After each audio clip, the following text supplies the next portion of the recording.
വാശിയേറിയ എലിമിനേറ്ററിൽ RCBയെ തോൽപ്പിച്ച് Rajasthan Royals qualifier 2-വിൽ ഇടം നേടിയെങ്കിലും മത്സരത്തിൻ്റെ ഇടയിൽ പല സംഭവങ്ങളും അരങ്ങേറി. അതിലേറ്റവും പ്രധാനപ്പെട്ടത് 14-ാം ഓവറിൽ നടന്ന സംഭവമാണ്. കാമറൂൺ ഗ്രീനിൻ്റെ ബാക്ക് ഓഫ് ലെങ്ത് ഡെലിവറിയെ റിയാൻ പരാഗ് ഡീപ് സ്ക്വയർ ലെഗിലേക്ക് അടിച്ച ശേഷം 2 റൺസ് നേടുന്നതിനായി ഓടി. പക്ഷേ ബോൾ ലഭിച്ചത് കോഹ്ലിയുടെ കൈകളിലായിരുന്നു.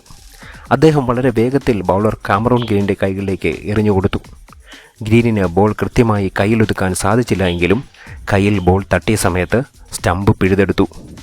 തേർഡ് അമ്പയർ ഡിസിഷനിൽ ധ്രുവ് ജുറേൽ റൺഔട്ട് ആണെന്ന് വിധി വന്നു. ഈ സമയത്ത് സ്റ്റാർ സ്പോർട്സ് മലയാളം കമൻട്രിയിൽ ശ്രീശാന്ത് ആയിരുന്നു. ഫീൽഡറുടെ കൺട്രോളിൽ ബോൾ ലഭിക്കാതിരുന്നിട്ടും ഔട്ട് വിധിച്ചതിനെതിരെ ശ്രീശാന്ത് പൊട്ടിത്തെറിച്ചു. മലയാളി താരം സഞ്ജുവിൻ്റെ ടീമിനോട് അവഗണന കാണിക്കുന്നുവെന്ന് ശ്രീശാന്ത് കുറ്റപ്പെടുത്തി. ബോൾ കയ്യിൽ ടച്ച് ചെയ്താൽ ഔട്ട് വിധിക്കുന്നത് ബേസ്ബോളിലെ നിയമമാണെന്നും ക്രിക്കറ്റിലെ നിയമം അതല്ല എന്നും ശ്രീശാന്ത് വാദിച്ചു.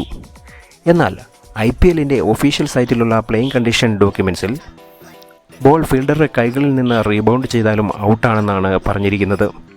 അതേപോലെ ഇന്നലത്തെ മത്സരത്തിൽ RCB താരം ദിനേശ് കാർത്തിക്കിൻ്റെ പാഡിൽ തട്ടിയ ബോൾ കൃത്യമായി LBW ആയിരുന്നിട്ടും തേർഡ് അമ്പയർ ഔട്ട് അനുവദിച്ചിരുന്നില്ല. അതിൻ്റെ കൂടെ ഈ തീരുമാനം കൂടി വന്നപ്പോഴാണ് ശ്രീശാന്ത് ഉൾപ്പെടെ രോഷാകുലരായത്.